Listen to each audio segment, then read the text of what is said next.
Hi, I'm Michael Murphy, the co-founder and president of VirtuIT Systems. As the IT industry evolves and hackers become smarter, there is a growing threat to businesses and their most critical asset, their data.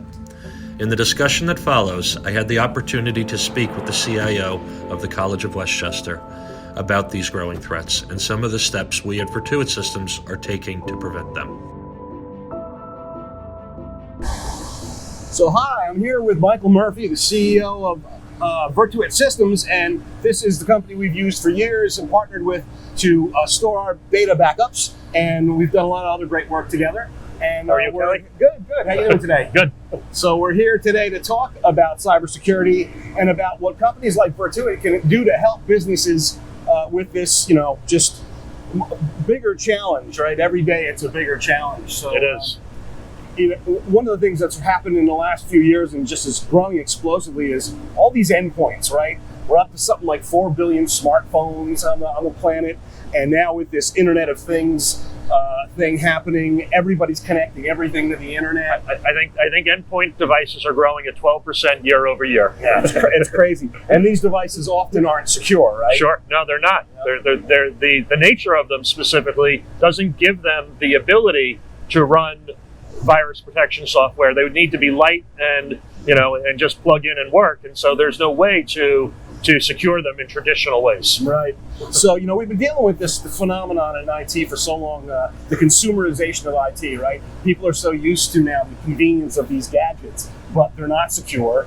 And at the same time, the businesses have to respond. So people want better access, faster access to data. So it's this balancing act of saying, all right, we can push more data out to your devices, but what are your recommendations to businesses when they're thinking about doing this?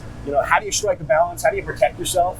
Yeah. So I think what a business needs to do, I think the first thing is the realization that cybersecurity is not an IT problem. It has to be at the forefront of the mind of the business owner, of the management team, of the board of directors, right? The first thing that has to be done is the business policies have to be built around cybersecurity and what data protection means to that organization. Yep. Once that framework is in place, then they can look at the technology and how the various technologies, there's a lot of technologies out there that can then support the policies that are needed. Yep.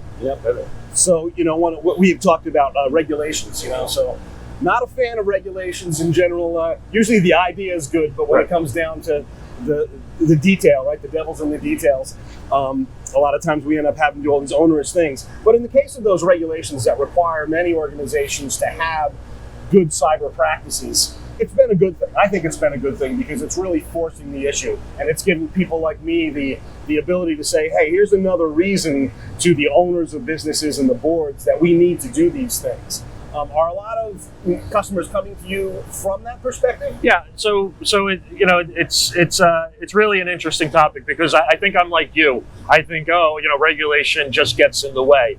But specifically in the case of cybersecurity, it is such a new problem, right? It's not a new problem, but it has become at the forefront of the mind because it is really, the criminals have really monetized it, and now there's a lot of aggression going toward these businesses to make money, right? On the criminal side, right? So it becomes top of mind. And so many businesses are just simply unprepared, right? So regulations provide a framework, right? They provide a cookbook, if you will, to say, these are the things that you need to do in order to become secure, right? And whether we're talking about IT folks or we're talking about business owners, so many people are in the dark of what proper cybersecurity looks like, right? So again, I'm with you, right? So it's a great time to be a cybersecurity service provider because we can provide real solutions to these businesses, right? We don't write policies for the businesses. That's not what we do. Right. But we have consultants and we have compliance experts that we work with, right, that can get them started, whether it's NIST compliant, PCI compliant, HIPAA compliant, whatever it may be. These frameworks, I don't want to minimize the individual, the individual certifications, but they're all approaching the problem from the same, from the same way that, hey, we have to have the proper policies, whether that's physical security, cybersecurity, combination of both, right? Background checks on employees, ensuring that we're protecting customer data, right? So whether that's PCI or HIPAA, we're ensuring that customer data is protected, that we have the proper data protection within the organization from a backup perspective. Yep. In some cases, such as Sarbanes-Oxley, we need to make sure we keep data for a specific amount of time, and that data is secure and protected. So these frameworks are ensuring that that customers are doing the right thing, right? One of the biggest things, what I personally believe is the biggest threat, is end user training, right? Yep. So those three things again you hit, right? Right. Policies, right. The technology, and the training. Right. So on the training side, most organizations are not really providing the proper training, right? A lot seem to think that once a year, sitting in a room for half an hour is enough. Right. So and it's not. It's not. It has to be an ongoing thing. It has to be part of the day to day. And thankfully there are solutions out there that. Shameless plug that VirtuIT Systems can get you, that will allow users to be assessed in the environment, right? So we can create things such as fake spam emails, right? Yeah, we just implemented an internal phishing campaign. Right. And then they get rated, right? Yep. And we can give them rewards, and we can actually track how smart the organization is getting in terms of cybersecurity. We can start with a score that's probably really bad, right? That they're probably around 10%. Sure. And then over a year, right, or 6 months of a year, we literally can track how each and every individual in every department is doing and how they're getting better, right? Yep. And that's going to be the number one thing that any organization can do to protect themselves. I'm told that in most organizations, on average, there's probably about 15% of what they call serial clickers. Yes. And that through these programs, you can help to reduce the... Actually, I just read something, recently, that the social engineering part of it, like people want to be nice more than they want to be safe, right? And that's one of the biggest things that training will handle. Like 55% of employees will share their emails and their passwords and their devices with coworkers, right? Something like 45%. That's a disturbing figure. Yes. Right. Something like 45% of these same people will click on unknown emails, right? Opening themselves up to phishing campaigns. Yeah. So it is a people problem more than anything. But so getting back to that sort of the bigger picture and how organizations are tackling this, a lot of this, it can be very helpful to do some kind of self-audit.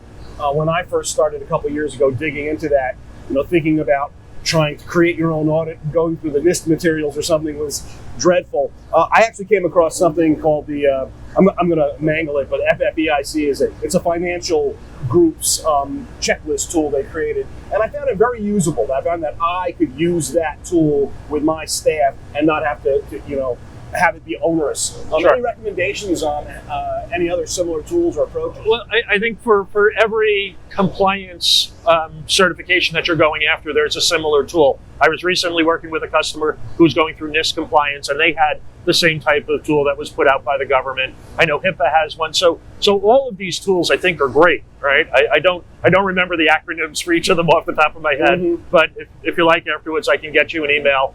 There's about a half a dozen of them that have come across, and they all do the same thing.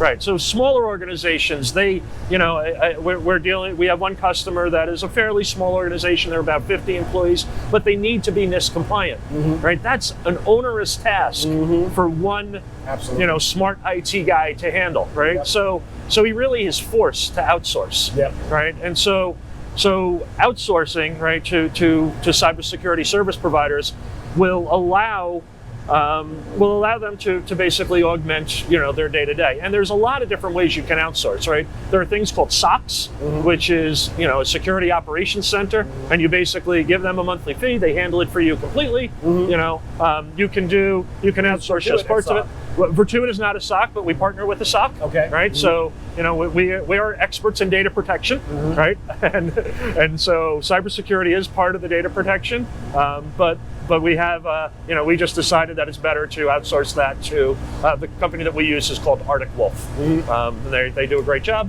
and we're happy to have that partnership. Yeah, well, coming in this morning, I was very pleased with the level of security, given that our backup is here. So you guys are doing a great job. And thank you. It's been great talking with you. Yeah, you too. All right. And appreciate it. Okay. Thanks for this.